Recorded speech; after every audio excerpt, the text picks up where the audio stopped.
Good morning. Good morning. Oh my gosh. Good morning, Denver, as they say. Hello, hello. Who has a smartphone here? Cool. There's a QR code. Let's hook up on LinkedIn so we can say hi to each other after this event. And you can tell me how great it was if you like. So I'll have, a couple hundred new friends on LinkedIn. So my name is Heather Cook, and I am a principal manager for the Microsoft 365 community team. So I am so thrilled to be here with you today to kick the event off. And the confidence monitors are not on, by the way, which is fine, but just telling you, it's for Juan for next. I got to come in today. I wanted to say Caruana Gatimu was supposed to be here with you, and she had some things she needed to do on a personal level. So I am here. I work for her. I'm her replacement, although there's no replacing Caruana, as we know. Who's here for the first time? Welcome. Holy bananas. That's awesome. Okay. Welcome, welcome. That is great. Who's here? Longtime OG. Come on. Oh, yeah. All right. Lots of you. So, yeah, this is an amazing conference. I am super happy to be here. And my job every day is to get up and think about community and community programs. I just got diagnosed with gamer's thumb, which is super weird because I'm not a gamer, but I am a player in the game of life, folks. So I'm going to hold this right here. So anyway, yeah, I get up every day. I get to think about community programming and community initiatives and working on events like this with the amazing organizers, Adam and Jonathan. Can we give them a round of applause? They're amazing. The whole team, so many people work on these events together. So just a big thank you for that. I think a couple things for me that I like to start with and remind us is that the word community starts with unity. And it starts with all of you and I, right? Or me. And that's really important.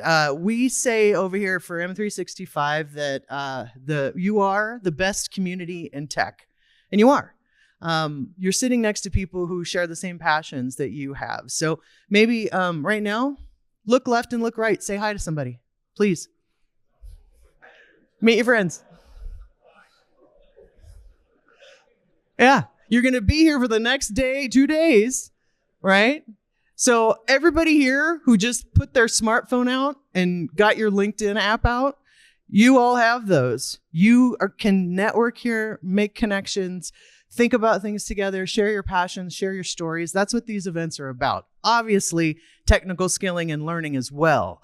But this is about that human connection that we all love, and it's super important. So thank you for saying hello to each other. Do you see anything in here that resonates? We serve others, unite, engage, contribute, listen, get together, be of service, one for all, partake in, respect all, interact, notice others, offer thanks, care for, collaborate, assist in, pitch in, share in, encourage. And down at the bottom, all for one for all, right? I get to do this every day, and the most important thing that I think we can do is curate deep personal relationships with other people in this world. And why is that? Because connections are so important. When you need support in your life, when you need some resilience, when you need a burst of goodness, when you need to celebrate something, when you need to be in grief, when you are dealing with the things and the stuff of life, community and connection builds your resilience and makes you feel like you belong to something bigger than yourself, right? That's why we call it the best community in tech, because you all share with each other. You create blogs, you create videos. Who in here is a user group leader? Anybody? Heck yeah! Give it up for the user group leaders, people. Yeah? User group leaders do that outside of their day jobs, right? You do that in addition to, it's a volunteer thing, you know? Who in here is a Microsoft MVP? Yeah? All right, whoop, whoop. MVPs, they are have technical prowess, and they also contribute to the community. Most of the time you're watching them on YouTube, you're reading their blogs. They're also leaders of user groups. They're putting on local events like this as well, right? Give it up for our MVPs and regional leaders. Whoop, whoop. Yeah, for sure. And I think when, we all have times of insecurity, when we're not quite sure what's going on with our families, our work, our world, our country, all of that. There are uncertain times. And when I think about that, what I do is I lean into my friends. I lean into my family. I lean into my community. When I've been fired from a job, that's happened to me. It's happened to probably everybody in this room at another time. I have leaned into my friends and family and colleagues for that next job, for that next opportunity, for that next thing, right? So community starts at home, I believe. It starts with knowing who your neighbors are. Do you know your neighbors? Are you a part of your chamber? Are you a part of the Kiwanis? Are you a part of, do you know your librarian? All of that stuff, right? Like people sometimes they're like, Heather, you're all about the homegrown. I said, yes, I am. It starts in there, right? And this here is a community. You can go away this week having another 100 people in your life if you choose to, right? Or maybe just 2, right? Go deep with a couple maybe, right? You will find that communities are also where motions and movements begin, right? It's where we come together to do something great with each other. Somebody has a great idea, it becomes an initiative. Somebody has a big idea, it becomes a product, right? Somebody has another idea, it becomes this great new feature or a great new business that you have. How many here own your own business? Look at that, right? Where did those things come from? That was some big idea that you had, some feature or something that Microsoft wasn't building that you fixed, right? All of those things, those contribute to this beautiful community that we're in. And I just wanted to also say you belong here. We all belong here. Everybody in this room, you belong to this community. And it's super important that we understand and believe that. I believe that anyway. A couple of things that I run. The Global Community Initiative. So right now, on the Pacific time zone, there's a fellow, his name is Adam Salah, and he is giving a presentation right now about Microsoft Loop because he loves it. He started working on Loop when it started and when it came out. He's an educator. He works in a university, and every month we hold a general session where somebody comes and talks about something they're passionate about. So he is doing that right now. And that is where these initiatives and these community calls and things that we are creating and crafting, hopefully for you, that you can dip into. The Global Community Initiative is all about anybody who wants to learn how to do event production. Anybody a budding event producer in here maybe wants to throw an event in their local community? Great. Come to the MGCI. We teach you how to do it and we give you templates. It's true. Lastly, the tech community. Who's a part of the tech community? Who goes in and asks questions in the forums? Did you even know there's a Microsoft tech community? There is. Microsoft Tech Community, techcommunity.microsoft.com. You can go ask questions, you can go read blogs, you can find out about events. I invite you to come and be a part of the tech community. It is our online platform for you to connect. And lastly, a plug.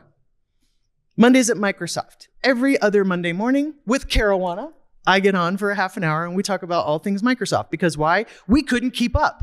And if we can't keep up with what's going on with AI and everything else, how are you supposed to do that? So what we do is we break down the news for 2 weeks at a time, every other Monday at 8 a.m. So to me, community isn't something that's nice to have. It's a powerful tool for healing each other, for celebrating with each other, for action, and for hope.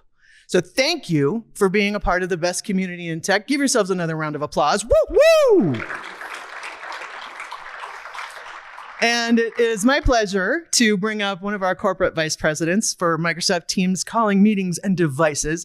Juan Rivera, please come up and join us. And he's your keynote speaker. Woo! Thank you. Thank you. You guys hear me? You guys hear me okay? Awesome. Thank you, sir. Thank you, Heather. Thank you so much. I'm so excited to be here today. All right. We switch to HDMI. Oh, HDMI 1.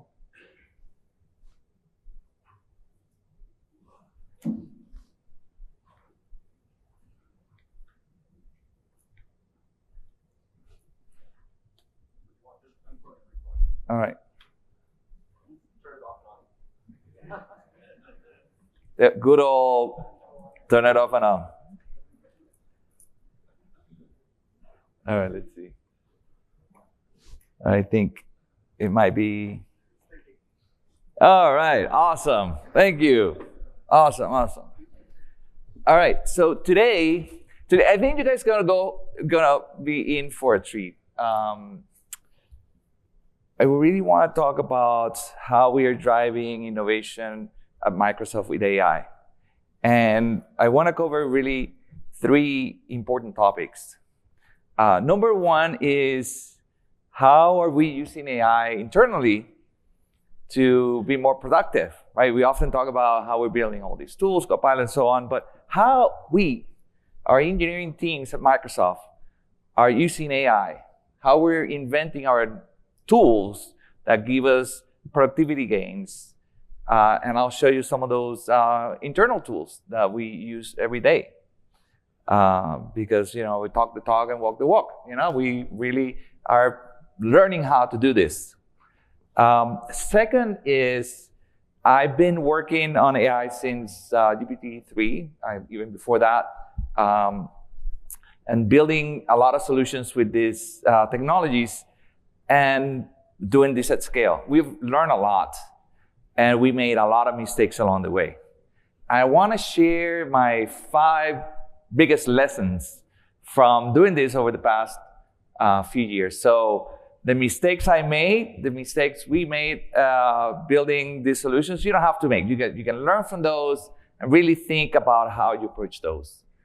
And then finally, I really want to talk about what I'm most excited and the future of AI and how I see the evolution of it, and what it means to all of us, but also how you can be part of it. How do you actually think of in your business, with your customers, how you think of that evolution, and help shape this future that we all sort of kind of trailblazing. And one of the reasons I'm most excited about being here and meeting all of you is because, the community is what keep us all grounded to our realities, right?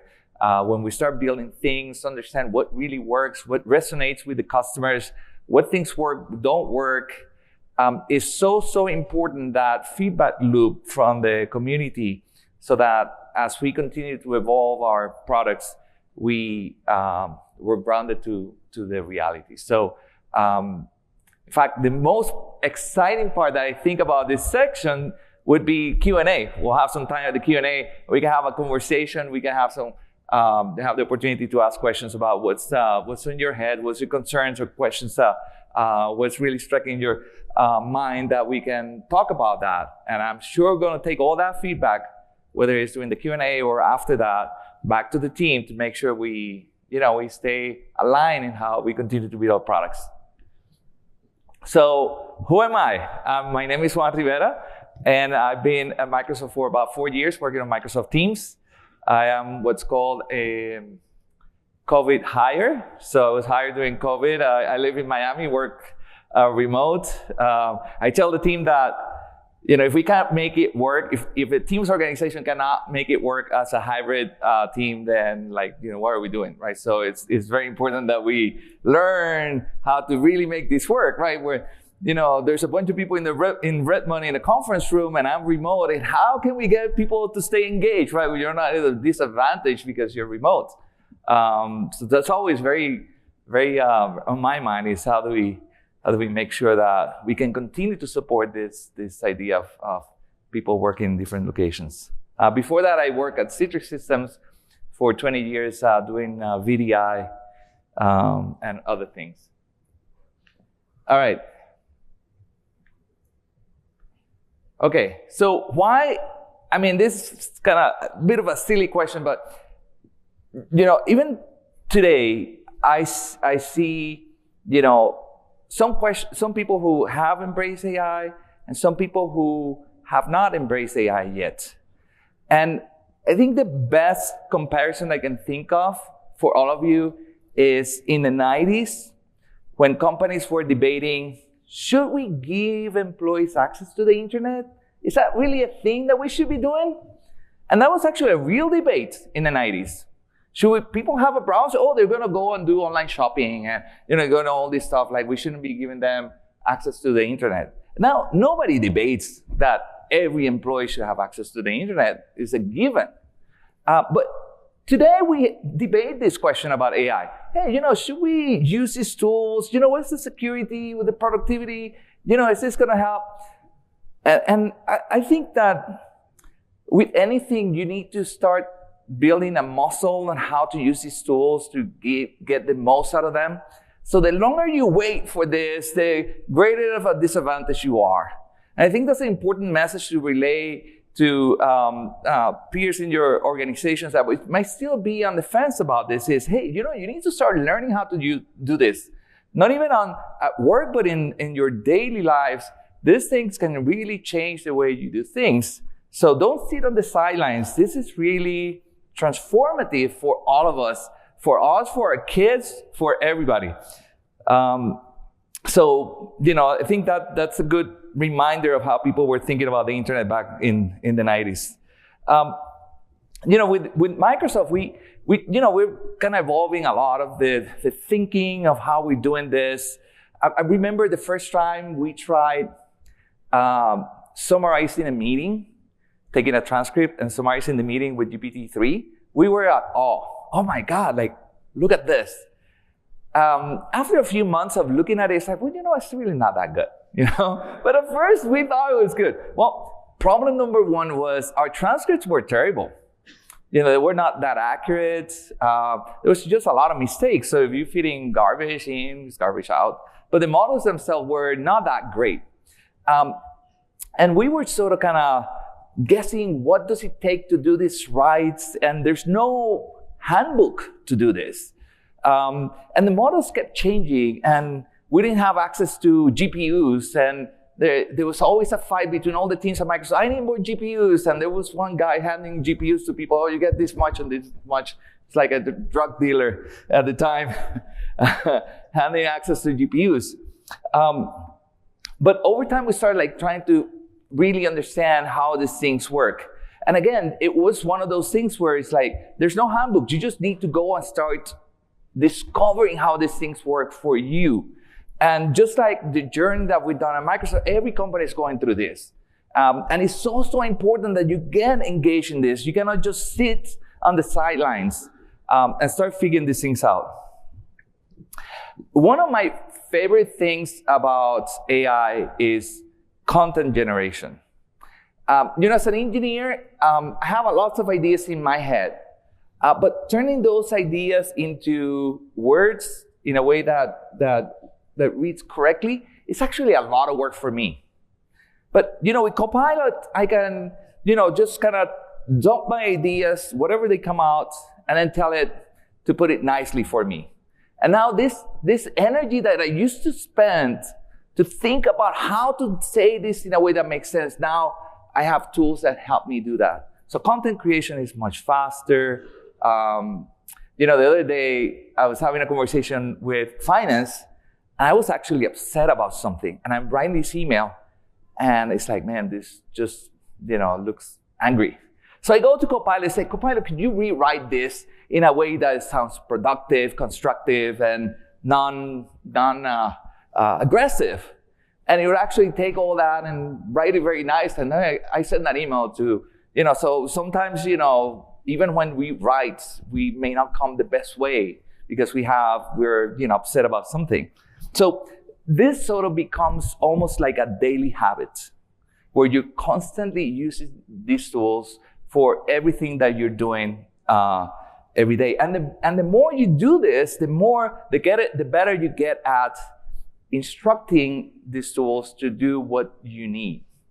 At first, you may not get it right, and then you get a little discouraged. I encourage you guys, keep trying. These tools are really good when you tell them how to do things right. I'll say that,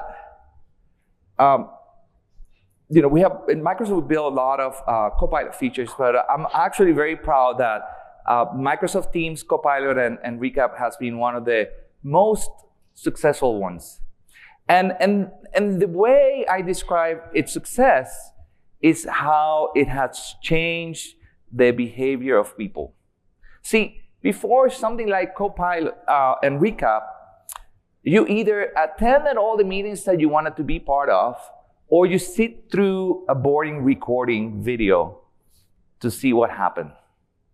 So you had this FOMO of, hey, I need to be in all these meetings. And then you feel terrible because it's like, man, I spend all my day in meetings. Where do I actually do my work? I'm constantly one meeting after the next. It's draining. It's not enjoyable. But with Recap, now instead of FOMO, you get YOMO, the joy of missing out. Because you can now say, hey, there's a few meetings I have to speak. In fact, this is one of the criteria. They say, if in this meeting I have to speak, I have to say some things, I'll go. But if I'm in listening mode, I'm just consuming data, maybe there's a better way for me to consume that. Maybe I don't need to spend that hour in that meeting. I can do other things and then go to Recap and really get the things that matter most to me. And just like that, there's many people who have said to me, hey, Juan, this has changed the way I work for the better. I no longer dread my days where I'm having to go from meeting after meeting just to sit through a review and doing these things where now, I just go to a handful of meetings that really matter. And the rest, I just Recap. You see, those are the things that are transformative because it's changing the way people work.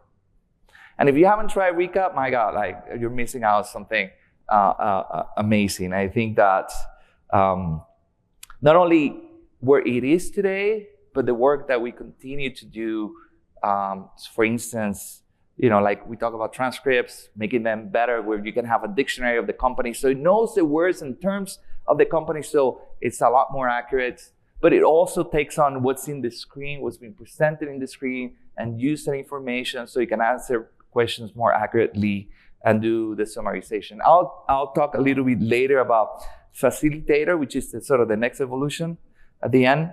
But this is something that it really is meant to change the way you work, the way you consume, and the way you collaborate. All right, I'm going to show you a really cool demo.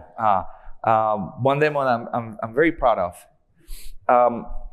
So when you have global organizations like Microsoft, one of the challenges is language, right? And while we would say that English is sort of the universal business language, for most people it's still a challenge to speak in English or engage in English. And there's certain organizations like the UN where you have these people doing live translation for the different people attending the meeting. So we built a technology that can do the live translation in real time, but more importantly, it actually clones the voice. So when you're speaking and your voice is getting translated, it sounds like you. And it does this with simply 3-4 seconds of your voice to build a profile to then clone your voice. I tried this, and the thing I was most amazed was that when I was speaking Spanish and it cloned my voice and started speaking in English, it had my Puerto Rican accent. It kept my accent. Like I sounded just the way I sound, the way you hear me. That's how it sounded. I was like, and the cool thing about that is when you have this type of collaboration, it's more personal when you hear the other person in their own voice. So, okay, so I'm going to play the video so you see how this works. I think this is freaking amazing. All right, let's see.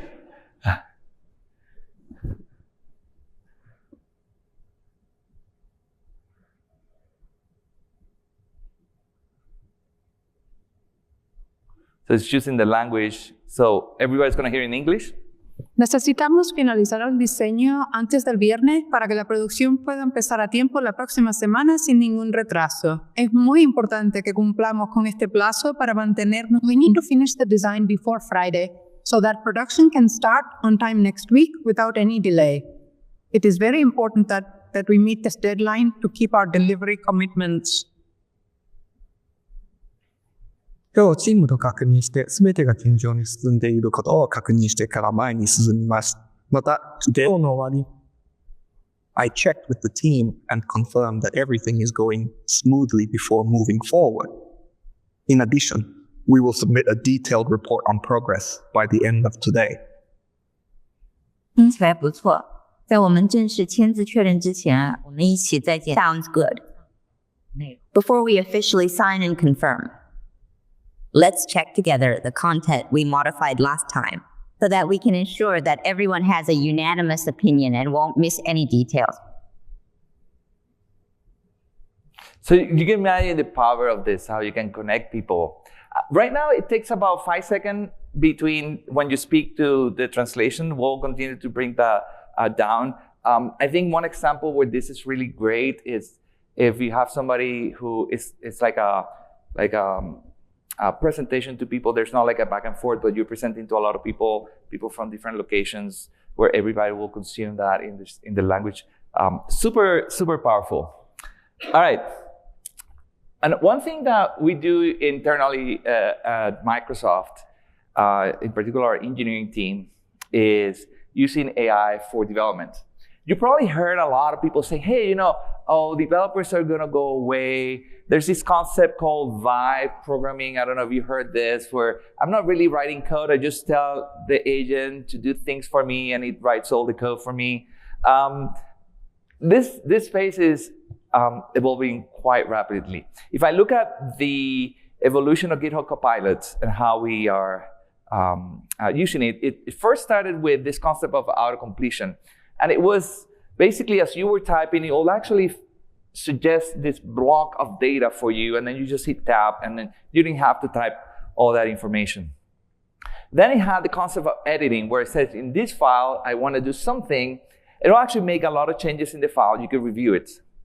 But the latest version of Copilot is agents, where now it understands your entire code base, and then you can ask him to do things on your entire code base. And this is actually very powerful. I use this myself. We have this event at Microsoft called FHL. It's called Fix, Hack, and Learn, every 6 months, where we all just hack ideas, and I get permission to write code for a week, not take any meetings. And I'm actually pretty amazed at how far these technologies have evolved. I think, like, for instance, one example I did is I write some code very quickly, and I say, hey, could you review this and tell me what things I'm missing? I say, oh, you forgot to dispose this object. You are not doing this exception handling. So all this stuff that you need to make your code robust, super, super powerful. Writing a unit test or documenting your code. I mean, there's so many of those things that are tedious, right? I think that's the one thing that is good to think about the AI tools. The best gain of using AI tools is the things that are tedious, time-consuming, that not really requiring your creativity. There's just things that need to be done that AI can do for you. So you can focus on the creative work while AI does some of these other tedious things. Let me play this video of AI, GitHub Copilot agent. Let's see if it works. Oh, let me go back. Sorry. Let me see if I can get it to play.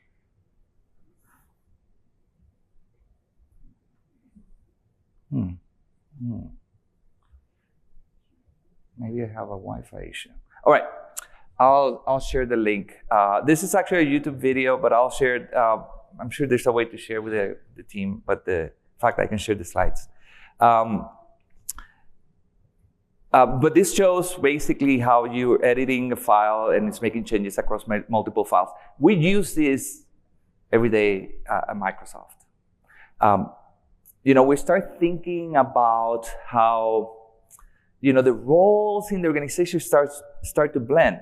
10 years ago, we used to have Microsoft developers and testers. And then we said, you know what? This manual testing idea is not scalable. We're going to do everything through automation. So developers start becoming the tester, and they own the testing of their product, and they have to do all this through automation. Teams is heavily automated. Like, there's no way we could be shipping every 2 weeks if it wasn't because we have this massive amounts of test automation that the developers build. But now we're getting into this point where, as a designer, as a product manager, and an engineer, those roles starts to blend a little bit because the ability for you to take ideas and turn them into working code start becoming available to more people. And that's actually very, very exciting. The barrier of entry for people to write code continues to lower. But also what a very good developer can accomplish increases significantly. So it's lowering the bar of entry, but it's also raising the bar of what one engineer can accomplish. We already started to see companies that are a dozen engineers and their value over $1 billion. And that is because of the massive productivity gains that these tools can give developers. So this becomes a must. If you want to compete in the market, you need to learn how to use these tools because everybody else is going to be running much faster. All right, so I'm going to show you a tool that we built internally with our engineering team. Because when you work in an organization, it's not just about writing code. You can write code very fast, but there's many other aspects that are required for you to get that code into production. And we have to almost reimagine every step of the process and say, how can AI help us make sure we can be more productive? So we built this tool called Athena. And the focus was, hey, there's a bunch of things that are slowing us down. How can we use AI? So we talk about, for instance, the idea of pull requests. So the pull request is, I submit some code, I need somebody else to review the code because before the code goes in, how can we automate or speed up that process? When we need to do a privacy review, what is that process today? And almost every time you need to engage with somebody else, that's a point that slows things down. And can you actually use these tools to expedite that? Either is making that person aware or even replacing that process with AI. Again, it's about reimagining every step. In fact, just like we're doing this in the engineering team, I would say every business can do this for their own workflows. If you start looking at, an approval process or whatever it is that your business is doing, you can look at it as where's the slow points? How can AI help us do this faster and gain an edge in the business? So I'll play a video. Hopefully this one plays. Let's begin with a demo of Athena in action. In this scenario, we're dealing with a critical bug that requires urgent attention. The PM for this team has created a group chat with the developers to address the issue. To streamline the process, the PM adds Athena to the conversation to assist with the next steps. As you can see, the PM asks Athena, in natural language, to retrieve a list of bugs. Athena uses natural language processing to transform this request into a WIQL query and provides the bug list instantly. Next, the PM can continue the interaction by simply instructing Athena to assign the bug to Eduardo. Athena is context-aware and can take further actions on your behalf to keep the workflow moving smoothly. Athena integrates with dynamic forms and teams, enabling seamless ADO updates. It understands and works with various customizations within ADO, adapting to your team's specific needs. Eduardo, already in the chat, can update the bug with the correct information. Because Athena understands the context of the workflow, Eduardo can ask Athena to update the status of the bug right within the chat. While Eduardo works on his code, let's take a moment to discuss the pull request lifecycle. Tracking and managing PRs has been a challenge for developers, and Athena makes it easy to track the entire PR workflow, guiding users through each stage, right here in the chat.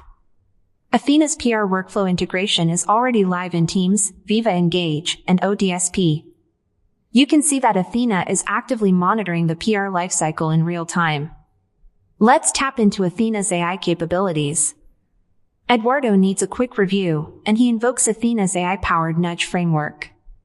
This framework leverages AI to identify the best PR reviewers based on context and expertise. Athena's AI review capabilities have helped significantly reduce PR dwell times within teams. While the review is in progress, the PR build fails. Athena immediately alerts the group with a notification and provides a build summary, along with AI-generated debugging steps. Eduardo can quickly use this information to resolve the issue and continue with the PR.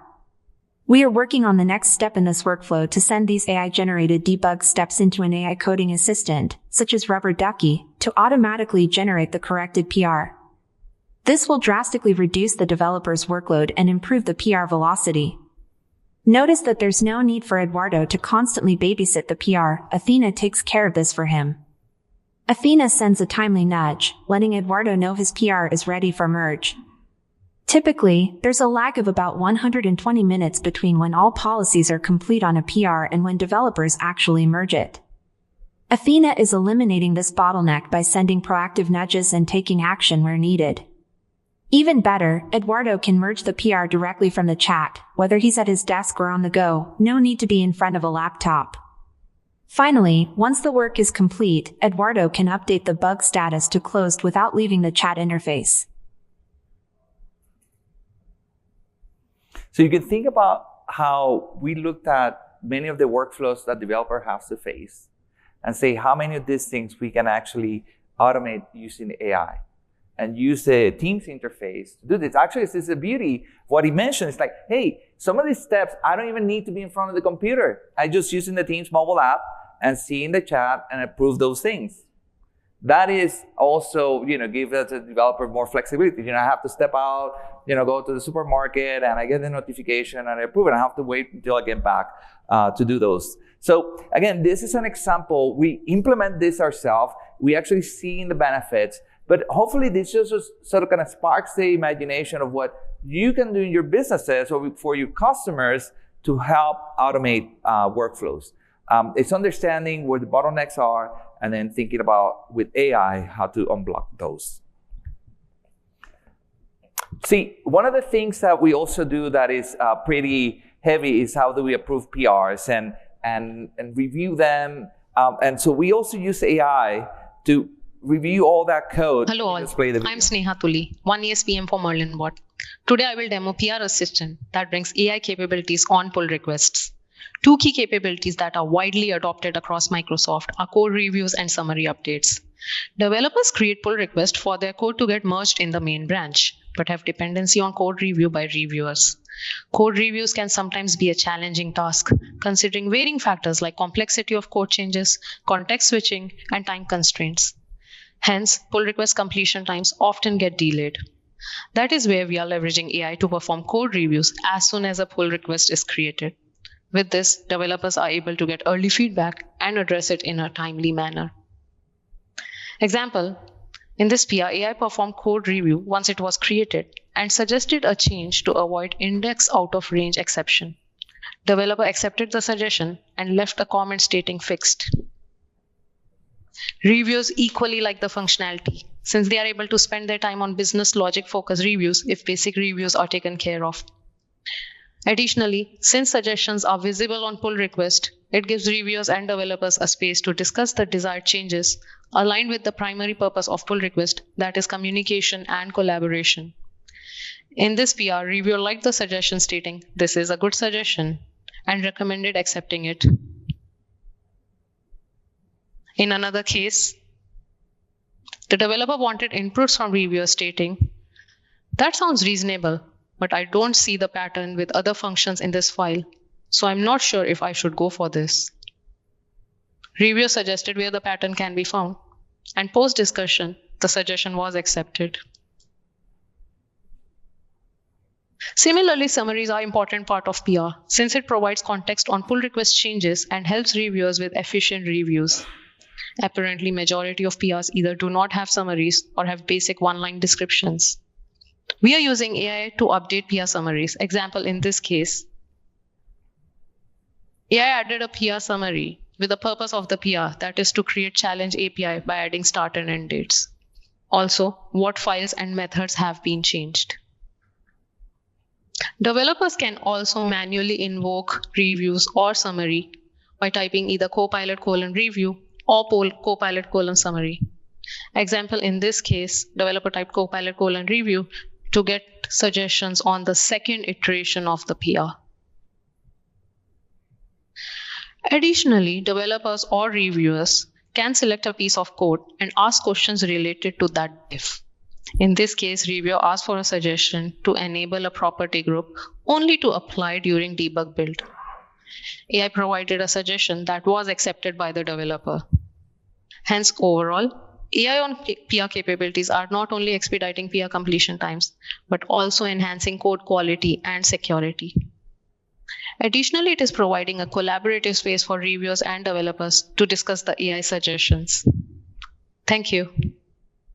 All right. So again, it goes back to how there's a lot of manual work in getting a PR, and using AI workflows to help expedite that. All the typing, all the descriptions, all that stuff is already there. I think the future will be that most of PRs would actually be reviewed by AI and approved by AI. Like, you don't even need a person to do that. I mean, that's sort of the evolution of it. Just two more quick things on Athena. One of the things that we challenge in teams is we move very fast. We release every 2 weeks. There's this pipeline goes, and it's like we need to make sure nobody slows those down. So we have certain SLAs that we set in how things need to be tracked. And for developers, sometimes it's a little bit hard to make sure all those things are up to date. So we build bots that also help make sure that developers know what they need to do, things are kind of behind, and make sure they don't fall behind on the schedule. Lastly, talk about how some of these workflows can actually be replaced by AI. We have a privacy review. Any new feature that we put in R0 needs to go through a security review, privacy review, accessibility review, tons of stuff just before that code gets merged into our main branch. So we're looking at, hey, how some of these things can be expedited with AI. Again, we're trying to innovate fast. We're trying to bring a lot of value. We want to make sure that the processes that we have in place are working for us. And AI is just opening up a lot of those opportunities. All right. So far, this is very engineering sausage making of how we actually do AI from the engineering side. We often don't talk about those things, but you invited engineering CVP, so you get engineering sausage making. But I think this next step, this next section of the presentation is probably one of the most important ones, because we made a lot of mistakes. We didn't know. We're trying to figure things out, and you're trying to go fast, trying to get things out. And in the process, you start seeing certain patterns, certain things that work and did not work. So the first one was putting a AI demo, very easy.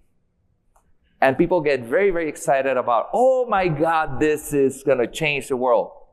But taking that idea into something that works in production, my God, so hard.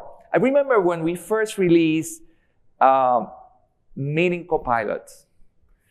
It was in December. The team was high-fiving everybody. It was like, oh man, we got it. And then people started deploying it. And for the next, I'll say, year, we're just firefighting tons of things. Languages. There was just so many problems that we had not considered. Oh, you put this in Japan. Oh, tons of issues. Oh, in this other thing, that. And there's so many issues that were not considered that it sort of was a reminder that, just because you have something working, it doesn't mean that you can actually get this quickly into production. I no longer get that excited about it because I started thinking, okay, what are all the things that we're going to have to do before we do this? So it's, if you're building some technologies, it's good to sort of set the expectations to those who are seeing the demo. Say, it's a demo. It looks good. It works in this scenario, but to make it work in a wide range of scenarios, it's going to be a bit of work. And if somebody's showing you a demo, I think it's good to have a bit of skepticism about how long it's going to take to really make it work. So that's lesson number 1 for me. Number 2 was having a test strategy. See, with LLM, these are non-deterministic systems. So in deterministic systems, it's very easy to write a unit test. I have this React component, I have this unit test, this is how the UI needs to be. Beautiful, very easy to do. In fact, AI is great at doing those things. But when you actually use these models and you say, okay, summarize this transcript, and you do it 3 times, and it outputs text that is slightly different each time. They're all correct, but it's not like I just compare it to one string and say, oh, this is the output, it needs to be exactly like this. So how you start thinking about that. Or sometimes we have this situation where we say, oh, there's this new model. It's a better model. Or we go and make a change in the prompt because we have to tweak this for the Japanese customers. And it's like, how do I know I'm not introducing a regression? How do I know this new model is actually better than the previous one? And again, like I have millions of people using this every day. It can be paralyzing if you don't think about what is your test strategy. So if you have a successful AI solution, you need to have a test strategy. Yesterday, GPT-4.1 came out. So today, there's tons of people trying their solution with GPT-4.1. Those who have a really good test strategy, they can probably be in production with a new model by the end of the week, which is 4.1 is significantly cheaper than 4.0. So there are significant gains for that if you have a test strategy. If you don't, then you're going to have to spend weeks and weeks and you will be worried, man, this is better. Do I have to tweak? What is it? So very, very important to think about that. There's a lot of stuff written on this. Maybe, in the future we'll have a session about some of the things that we're doing Microsoft. I didn't get permission to share that one. There's some stuff that I don't get permission to share. But hopefully in the future I'll share some things around that. But there's a lot of literature out there about testing strategies for LLM. This one, I think this is probably, to me, the most important one, and why most AI projects fail. It's because you don't really define the success criteria from the beginning. You need to be very clear about what is that metric. When I talk about Athena, we talk about PRs. We said there were 2 metrics that we're looking at. One was the surveys. The number 1 complaint by engineers in the monthly surveys that we were doing was PRs. Too slow, can't get the person to review it on time, blah, blah, blah. Number 2 was how long was taking for a PR to get completed. And we said, we're going to go and build a tool that's going to drop that complaint of PR being the number 1 complaint to below top 5. And we're going to bring down the PR completion to 20% of what it is today. That's a great success metric. And then you work on that tool, you use AI to achieve that. But many AI projects fail to do this. And you can build it, you can release it, but then after that, what? Your boss is going to be looking at, why are we investing in this? What is the impact? So if you don't really have a way to clearly articulate what is the impact, I would say don't start. Work on that first. Come up with a hypothesis of how that's going to look like, how you're going to measure it, and what is worth as an outcome to justify that work. And be clear about that. And if you have somebody in your team doing this, ask those questions. I think that, in fact, most of the failed projects that I have been involved with AI have been because we weren't clear about this.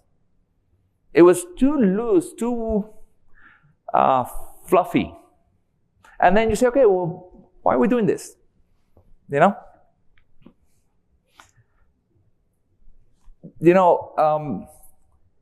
when you start thinking about AI, just like I'll say with mobile or with cloud, you have to really start thinking very different about the experience. The natural first reaction to AI is, I'm going to slap some AI feature to my app, and we did that. We did that at Microsoft with various levels of success. You know all that, right? But when you think about cloud, or when you think about mobile, there was this thing about, hey, when you're thinking about an app, mobile first is a whole new way of you approaching how you build that app. You're not thinking about desktop app and then sort of kind of refactoring that app to be on the mobile. No, you're thinking differently about you're going to build that app for mobile. Same thing about cloud. Many of us had to go and re-architect the product from on-prem to the cloud to make it work in the cloud, while others were, no, I'm going to reimagine the product cloud first, cloud native, and it's going to be different. It's a different architecture, different technologies, and it scales better costs, yada, yada. When you think about AI, it's the same thing. What is an AI first mindset? What is the experience that people would expect when using these tools? And right now, most of it is, you have a chat, and from the chat, then you find out to other things, right? That's sort of kind of like the way.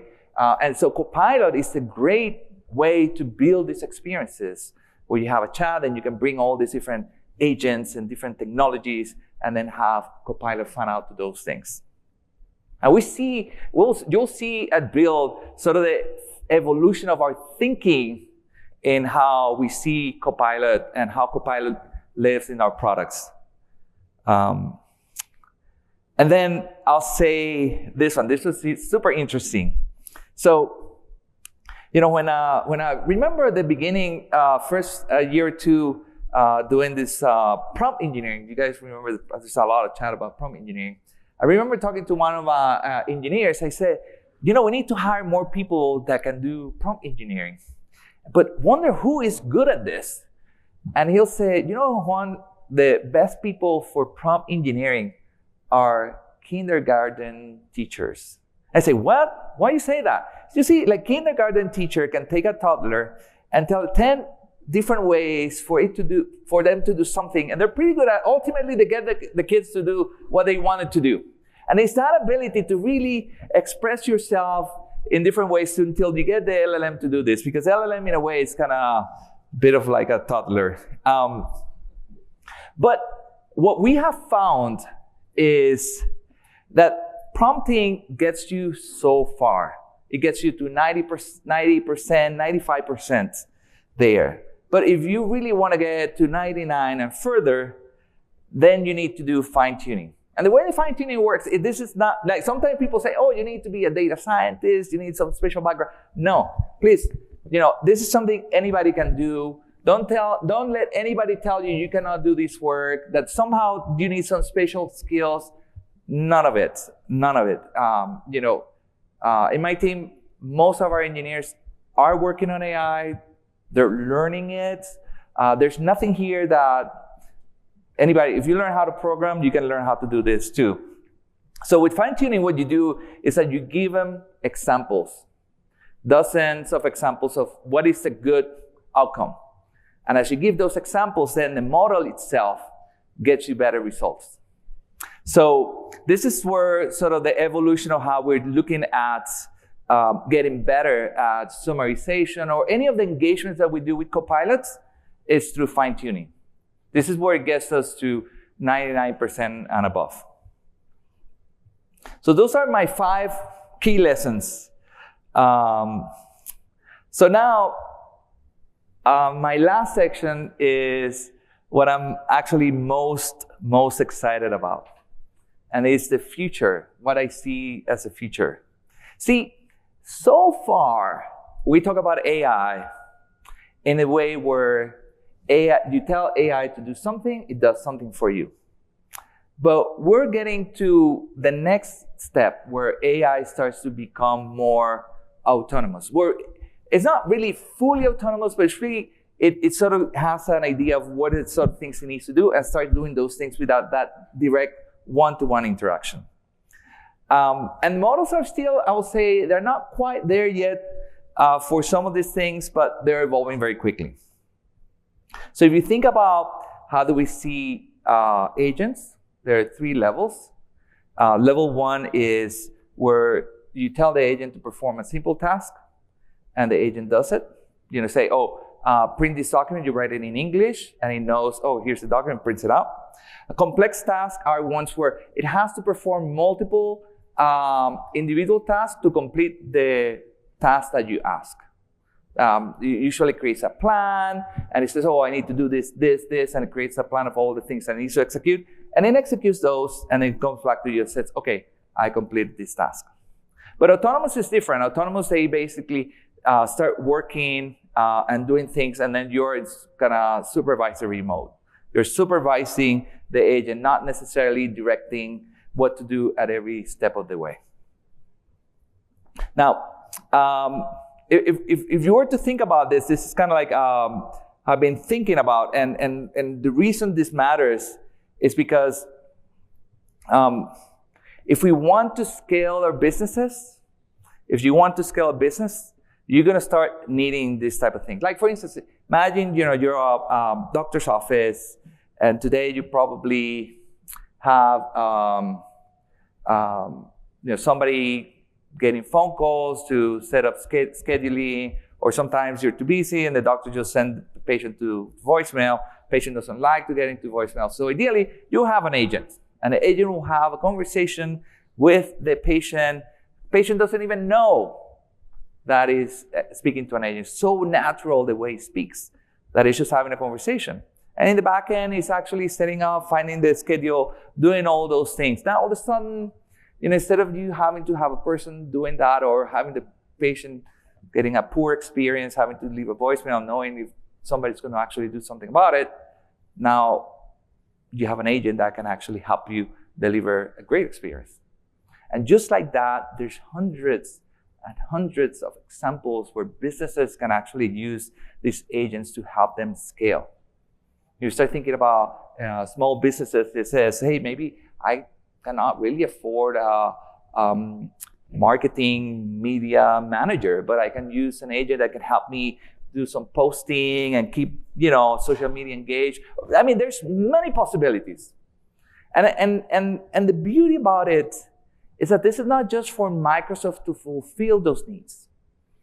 Is that there's so many opportunities for the community to build these things, to use the tools that are provided through Copilot, M365, to build these things.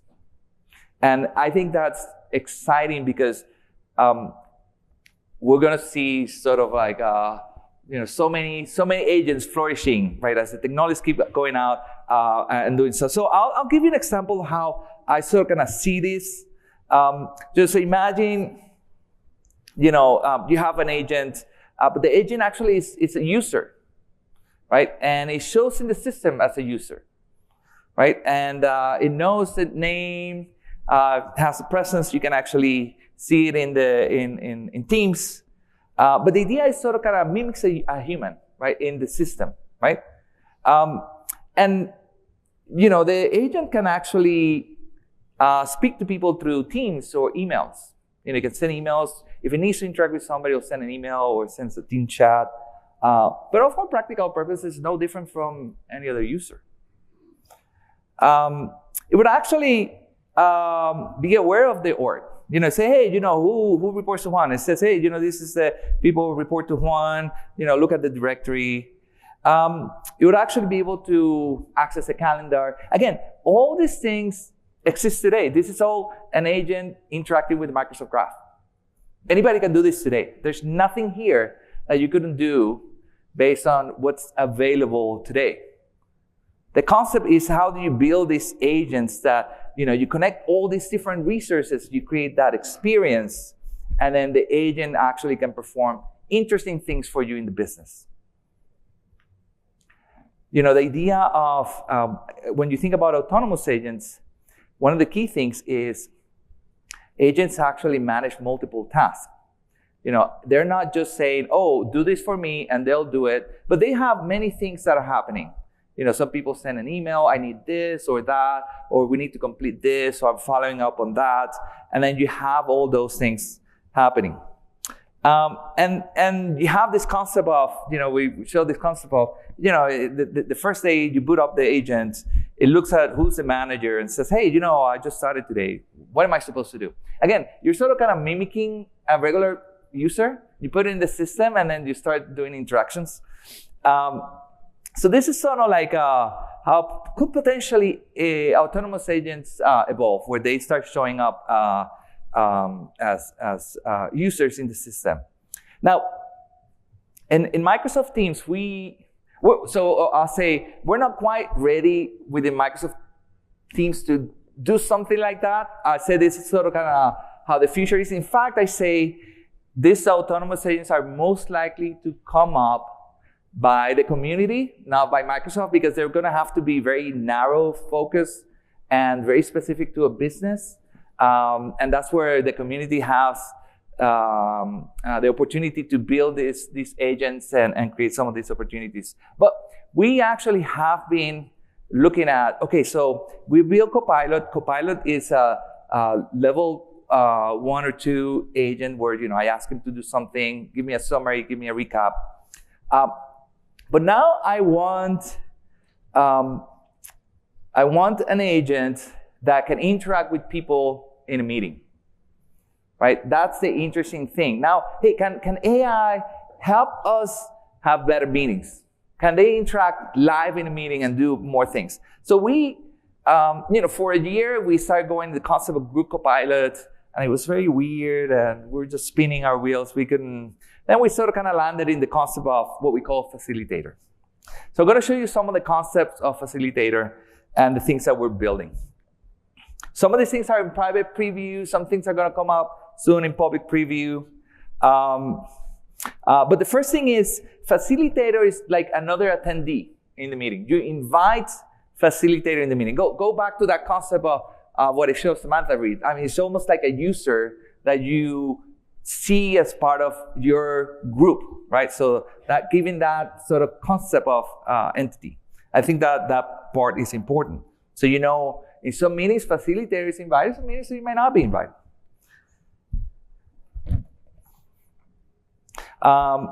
This one is actually an interesting one where, it knows who is in the meeting.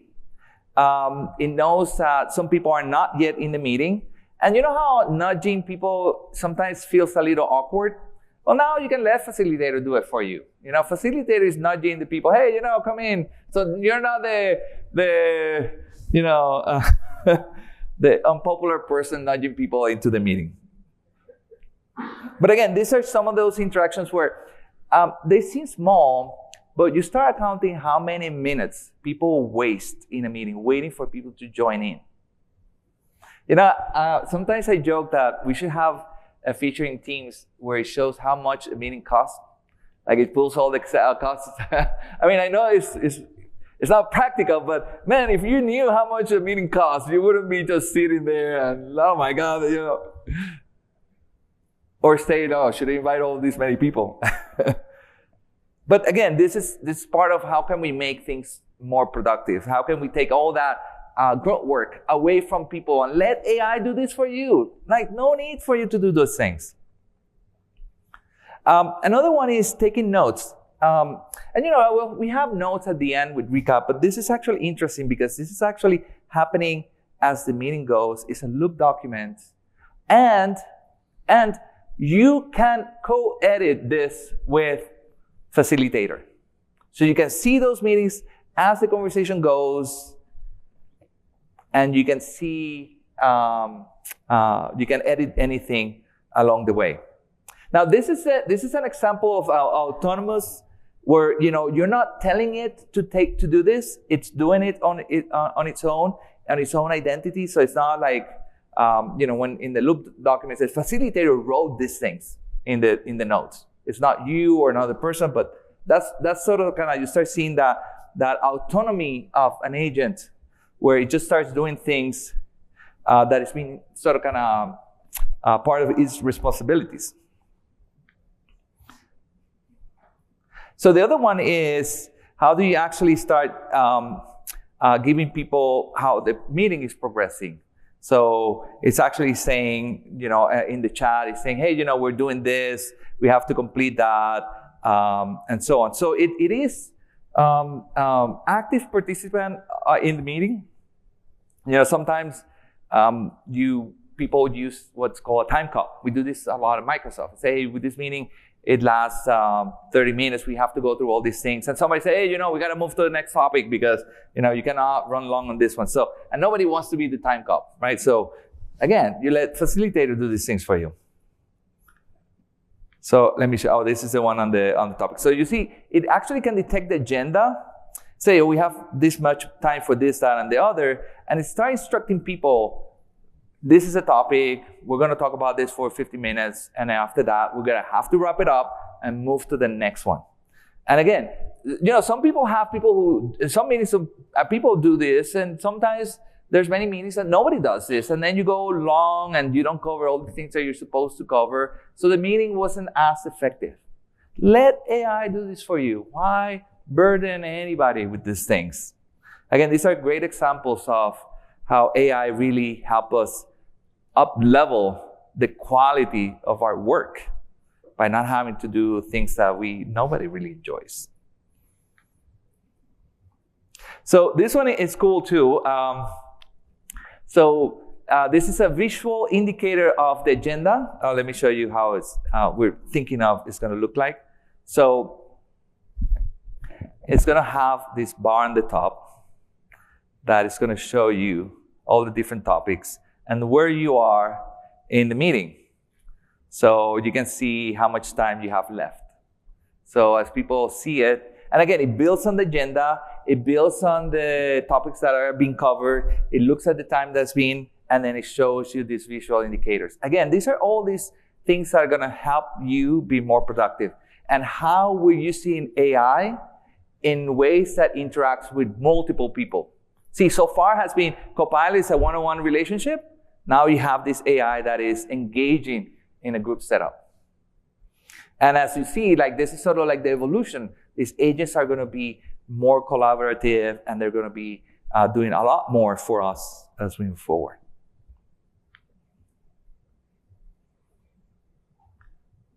So this one is actually, I actually love this one. So if you've ever been a presenter, and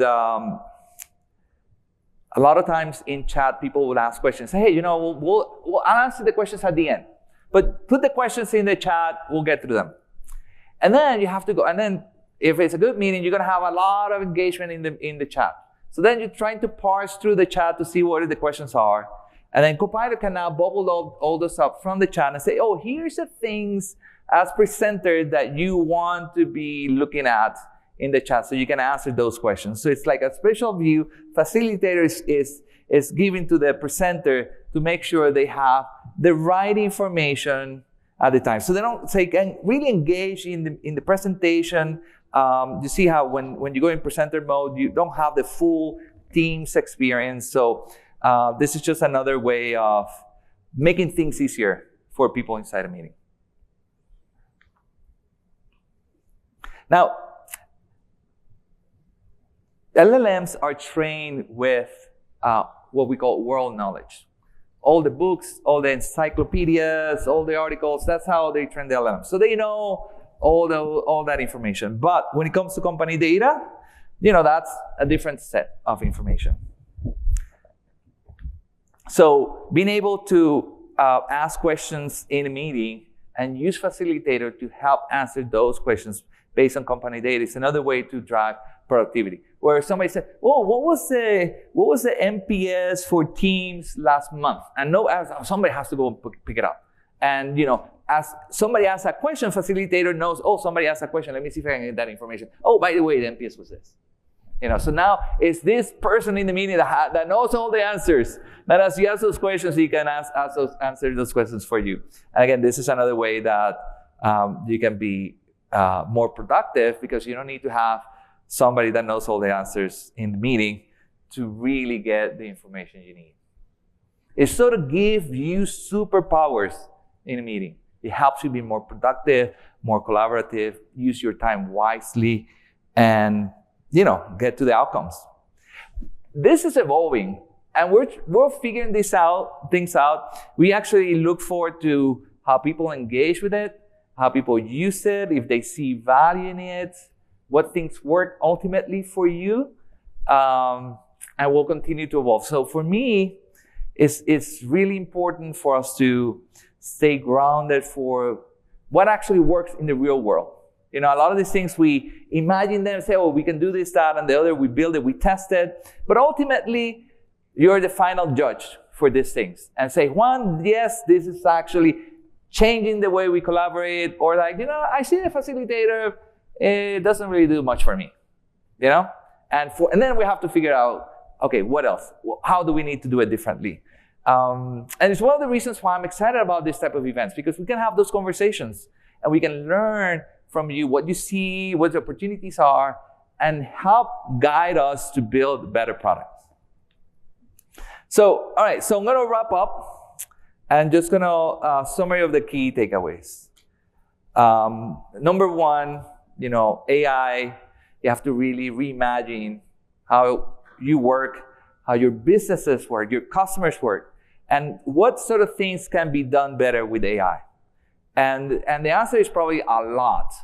And then it's a question of what are the things that would have the most impact, and then come up with a plan. What is the impact? How do we measure it? AI agents is the future, and there's no barrier for any of you to build these agents today. Copilot Studio, we have tons of tools, tons of technology to really start building these agents. There's tons of opportunity. A lot of these agents need to be narrow focused, so that gives you an advantage. It's not something like Microsoft will build, because these are very specific to individual businesses, and I think that's sort of the opportunity. I'm sorry. And then the 5 key lessons. Demos are easy, production is hard. Always make sure you have a testing strategy for your AI solution. Define impact, those metrics are very important. Think AI first. Think about, it's not about slapping AI into some old stuff. And then fine-tuning, there's tons of documentation for that. As you start getting your solution more mature, you're probably going to have to look into fine-tuning to really get a solution that's super reliable and really delights the users of your solution. So with that, I want to make sure we have enough time for questions. Awesome. Hey, thanks, Juan. You. Hey, we do have Q&A. We got a few minutes, Juan. So here's what I'm going to ask real quick. We're going to do a few minutes of Q&A. Juan, I know you have a flight. I so appreciate you coming out and spending time with us. You have a lot of priorities on your plate. So thank you again.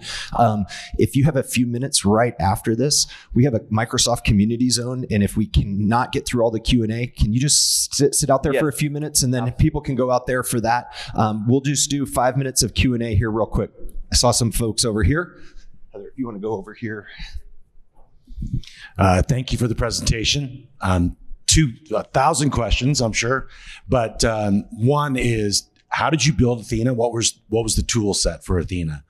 Athena, we use the bot SDK for Teams. And then we use OpenAI in the backend for all the prompting input. So basically what we do is there's an SDK called Semantic Kernel where you can actually build your own plugins, and then how you tie in your systems with LLM, so that basically you expose some of your functionality. There's one interesting technology that's coming out recently called MCP. That is a new way to expose services to LLM. That's sort of almost like the direction we're going. We're probably going to MCP everything in the graph. Everything is going to be MCP, and then that's how you're going to plug in a lot of this stuff. It's going to make it much easier to connect systems, but that's sort of the way we did it. Thank you. And one last follow-up. When you think about the world of autonomous agents, who will be responsible for the autonomous agents?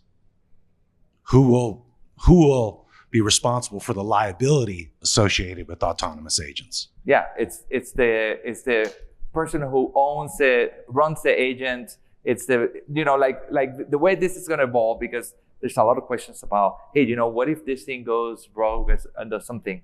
And it's how do we build these controls around the autonomous agents to be able to do that? And what we see today is that these autonomous agents have very constrained scope of what they can do.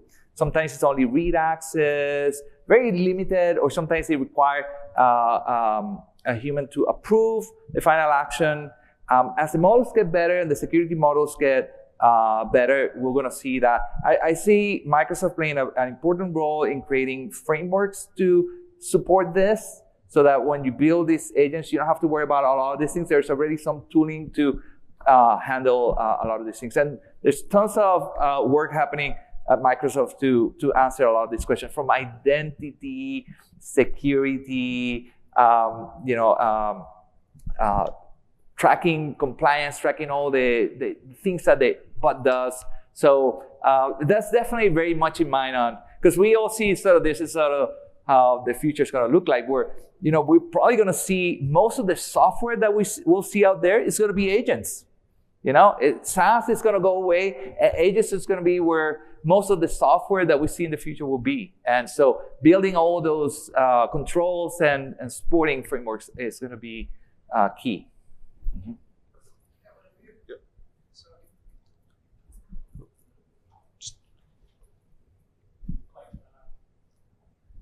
Here, you got it. Here, we'll go with this one.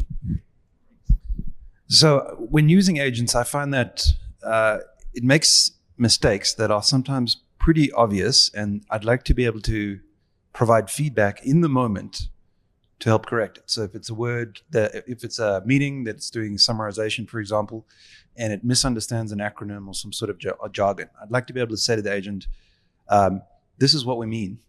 Can you remember this and improve in that way? So are we there yet? I think that'll be pretty important when it comes to facilitators and personal assistants and things like that.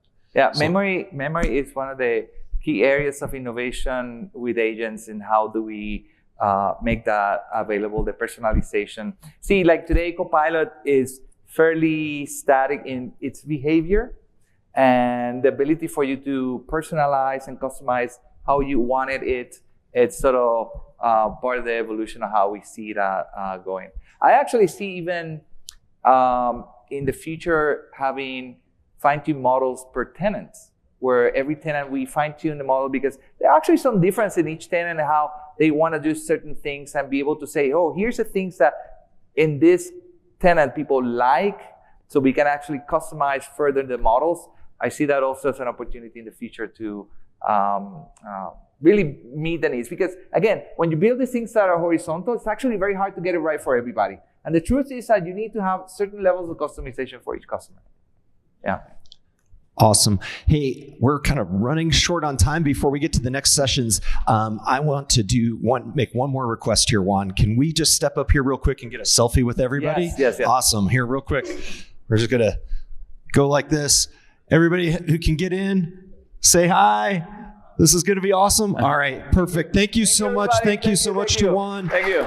All right. Hey, we just have a few housekeeping things really quickly for everybody before you get started. Okay, a couple of things. Number one is please check the schedule. We've had a couple of sessions move around for tomorrow afternoon, so please double check your sessions from that standpoint. Juan's going to grace us with out in the Microsoft zone, so if you have a question that you didn't get answered, he's going to be out there for just a few moments afterwards. This room is going to be flipped here in about 15 minutes. They're going to start flipping it. And this is where all the meals will happen, starting for lunch today, breakfast tomorrow, lunch tomorrow. Yes, there are churros. So I know we get asked that question on a regular basis from that standpoint. Let's see, what other things? The community section in the back of the exhibit hall. The exhibit hall is now open. We have a selfie wall that has everybody's name who ever attended since 2019 going forward. So go find your name. The Teams user group is back there as well. So go find your community. I want to tell you, if you ask somebody, here's my big ask for you. If you were asked to attend by somebody, just think about that real quick, because there's probably everybody in here, you didn't just see an ad on LinkedIn or something like that. Somebody asked you to attend. If you have a great time at this event this year, ask somebody to attend next year. Ask 2 people to attend. This is truly community. If you guys don't know this, and I'm just going to wrap up here real quick. If you don't know this, this is 100% volunteer driven. All of us have day jobs. None of us do this as a living. So I know some of the sponsors are always shocked by that.